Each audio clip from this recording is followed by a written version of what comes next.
दर्शकों, आप सब लोग कैसे हैं। मैं यही ध्यान और भावना करता हूं कि आप सब लोग कुशल मंगल से होंगे, प्रसन्न चित्त होंगे, खुश होंगे, मस्त होंगे, मग्न होंगे, दुरुस्त होंगे, चुस्त होंगे। जैसा कि मैं हर रोज़ कहता हूं, फॉलो सब्सक्राइब करो न करो ये तो आपकी मर्जी है, पर ध्यान लगाकर, चित्त लगाकर, मन लगाकर, दिमाग लगाकर, माइंड लगाकर सुनते रहो। बस यही हमारी अर्जी है, बस यही हमारी अर्जी है, बस यही हमारी अर्जी है। तो मित्रों, जैसा कि हम लोगों की दंपति की गाथाओं की पाठ चल रहा है और तन्ना बग चल रहा है, 25वां बग है, इसके बाद लास्ट 26 बग है लास्ट में। तो दंपति की गाथा है 367 और 367 और जो है भिक्षु बग की 8वीं गाथा है। दंपति गाथा है 367 और भिक्षु बग की है 8। तो इस गाथा को तथागत सम्यक संबुद्ध ने किस स्थान पर, किस उद्देश्य पर, किस कारण, किस जगह पर, किसको लक्ष्य बना करके उपदेश किया। चलते हैं उस कथा की तरफ, उस व्यथा की तरफ, उस वाक्या की तरफ, उस स्थान की तरफ, उस जगह की तरफ। एवं मे सुतंग एक समयं भगवा सावथियं विहरति जेत बने अनाथ पिंडिकस्य आरामे। ऐसा मैंने सुना, एक समय तथागत सम्यक संबुद्ध श्रावस्ती के जेतवनाराम में जो अनाथ पिंड द्वारा बनाया हुआ था उसमें विहर रहे थे। उस समय की घटना है, उस समय की कहानी, उस समय का वाक्य है कि उसी श्रावस्ती के पड़ोस में ही नगर के दूर, थोड़ा दूर जो है एक गांव था, और गांव में एक जो है बहुत ही अचूक श्रद्धावान रहता था, जिसको कहते हैं ब्राह्मण, मतलब समझदार व्यक्ति को कहा जाता है, जिसको ब्रह्म का ज्ञान हो। ब्रह्म का ज्ञान मतलब क्या? 4 ब्रह्म विहार भावनाएं होती हैं, मैत्री, करुणा, मुदिता, उपेक्षा। इसके बारे में डिटेल से नहीं समझा सकता, मैं समझ लूँगा तो कम से कम 2 घंटे इसी में लग जाएंगे। तो वो उसका क्या काम था? वो बुद्ध, धम्म और संघ के प्रति आस्थावान था, श्रद्धावान था, अटूट श्रद्धा थी उसकी। तो कोई भी कार्य करता, जैसे कि उसके पास खेत थे, तो खेत में जब वो बीज बोने के लिए ले जाता तो उसमें जो पहला भाग था वो भिक्षुओं को दान के लिए निकाल देता था। और जब बीज बो देने के पश्चात जब वो उग जाता था तो फिर उस खुशी में भिक्षुओं को दान देता था। जब फसल तैयार हो जाती उसको काट लेता, और काटने के पश्चात जैसे निकाल लेता गेहूं या चावल कुछ भी सही, तो उनको पहले, सबसे पहले भिक्षुओं को दान देता। फिर वो जो है उसको पंचग्र महाउपासक कहते थे, ब्राह्मण कहते थे, क्योंकि 5 प्रकार से दान करता था। जब वो घर पे ले जाता था, जिसको हमारे यहाँ तो कुठलियाँ बोली जाती है ना, आजकल जिसमें भंडार खाना होता है उसमें रखते हैं, जिसमें सेफ्टी हो, तो उसमें रखने से पहले वो भिक्षुओं को दान करता था। फिर उसमें रख देता था। रखने के पश्चात जब उसको निकाला जाता था बेचने के लिए, खाने के लिए, तो सबसे पहले भिक्षुओं को दान करता। ये पंचग्र तरह से वो दान करता था। एक दिन क्या हुआ, तथागत सम्यक संबुद्ध ने अपने ध्यान भावना से देखा कि ये मार्ग फललाभी है। तो उस दिन क्या किया तथागत सम्यक संबुद्ध ने कि अपने पात्र और चीवर लेकर के, संगाठी को लेकर के और परिमंडल को बांध करके भिक्षाचार के लिए निकलते होते हैं, और उसके दरवाजे पे जाकर के खड़े हो जाते हैं। अब उस समय वो भोजन कर रहा होता है, तो उसके पीठ, दरवाजे की तरफ तो पीठ थी, मुंह तरफ दूसरी तरफ, और उसने पत्नी जो है पंखा ढल रही थी, उसने उसका मुंह गेट की तरफ, तो उसने देखा कि भगवान बुद्ध खड़े हैं। अब उसने विचार किया कि भंते जी खड़े हैं, अगर मेरे पति ने देख लिया तो ये अपना जो भोजन है उनको दान दे देंगे, और जब भोजन दान दे देंगे मुझे फिर दोबारा उतनी मेहनत करनी पड़ेगी, चूल्हा फूकना पड़ेगा, सब्जी दाल और चावल बनाने पड़ेंगे। तो इसलिए उसने क्या काम किया, ऐसे खड़ी होगी जिससे कि हम उसके पति को दिखाई ना पड़े। लेकिन भगवान बुद्ध की जो 6 रश्मियाँ निकलती, जो सुगंध निकलती, जो गंध निकलती थी, वो हर जगह फैलती थी।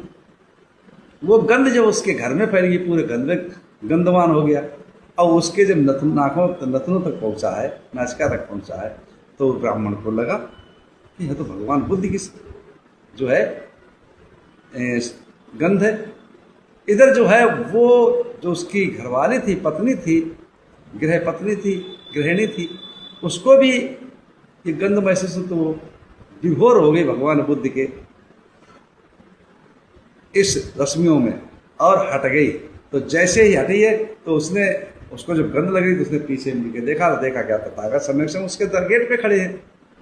तो उसने जाकर के पंचांग प्रणाम किया और कहा, तथागत आइए विराजिए।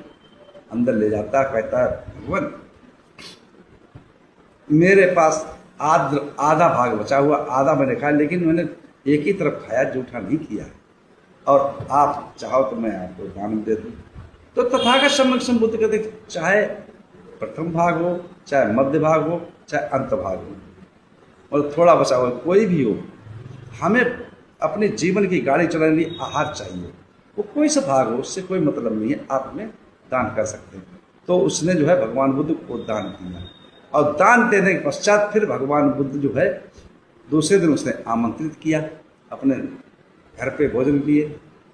जब तथागत सम्यक क्यों जिस दिन जो है चारिका चाहते हैं तो किसी घर में बैठ के नहीं रहते, पूजन वजन करके चले जाते हैं। जब आमंत्रित होते हैं उस दिन जाकर उसके घर में बैठते हैं, भोजन करते हैं, तत्पश्चात पुण्य का अनुमोदन करते हैं, धर्म देशनाम करते हैं। तो तथागत सम्यक उसके घर में गए, जब दूसरे दिन का आमंत्रित किया था, उस समय पर, काल के समय पर, टाइम पे, समय पर, और पहुंचते हैं, भोजन करते हैं, भोजन करने के पश्चात वो हाथ उथ धोकर के, पात्र धोकर के देता, बैठ जाते हैं। फिर भगवान बुद्ध से वो क्वेश्चन करता है, क्या कहता है कि हे तथागत शास्ता अरहत भंते जी, आप जो है आपके संग में जितने हैं उनको सब भिक्खु कहते हो, तो भिक्खु क्या चीज है, इसका मतलब क्या है, इसका सारांश क्या है, इसका अर्थ क्या है, इसका विश्लेषण क्या है, आप समझाइए मुझे। तो तथागत उसी समय पर इस गाथा को 367 है उसको उपदेशित करते हैं। और क्या कहते हैं गाथा सुनिएगा, फिर बाद में आप लोगों को डिटेल से समझाऊंगा। आता सब्बसो नाम रूपस्मिन्, सब्बसो नाम रूष्मपस्मिन्, यस्य नत्थि ममायतिं, अस्ताचन शोचति सबे भिक्खुति बुच्चति। सब्बसो नाम रूपस्मिन्, यस्य नत्थि ममायतिं, अस्ताचना शोचति सबे भिक्खुति बुच्चति। जिसकी नाम और रूप पंचस्कंद, नाम रूप वेदना संज्ञा संस्कार और विज्ञान में बिल्कुल भी ममता नहीं है, और जो उनके नहीं होने पर भी शोक नहीं करता, वही सच्चा भिक्खु है, वही सच्चा अरहत है, वही सच्चा श्रवण है, वही सच्चा साधक है। अब इसका अर्थ भगवान बोल क्या कि जो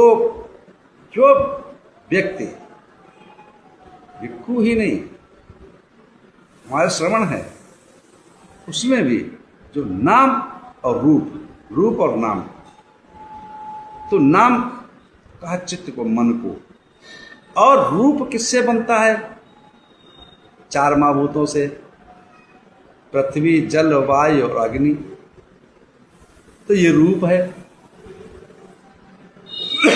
जो व्यक्ति, जो पुरुष,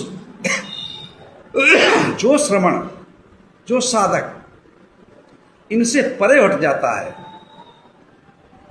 इनकी कामना नहीं करता, चेष्टा नहीं करता, इच्छा नहीं करता, उसको मैं भिक्खु कहता हूं।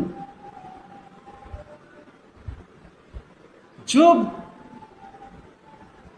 इनके न होने पर, अभी तो थे मतलब शरीर है तो सारी चीज़ है, और शरीर है तो इन पर भी कंट्रोल कर लेना, इच्छाओं पर, तृष्णाओं पर, और इनके न रहने पर भी शोक नहीं करता,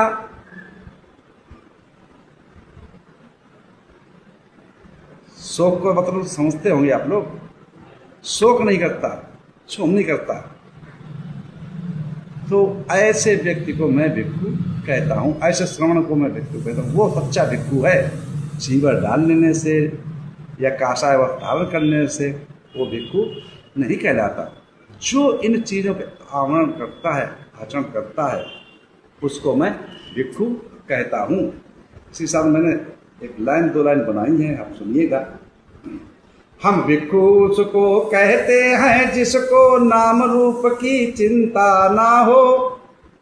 हम भिक्षु उसको कहते हैं जिसको नाम रूप की चिंता ना हो, रूप वेदना संज्ञा संस्कार और विज्ञान के न रहने पर शोक ना हो, जो शील सदाचारी होकर जीवन यापन करता हो, ना सुख की चिंता ना दुख की चिंता, इच्छाएं जिसकी मर चुकी हो, इच्छाएं जिसकी मर चुकी हूँ, इच्छाएं जिसकी मर चुकी है, हम उसको भिक्षु कहते हैं।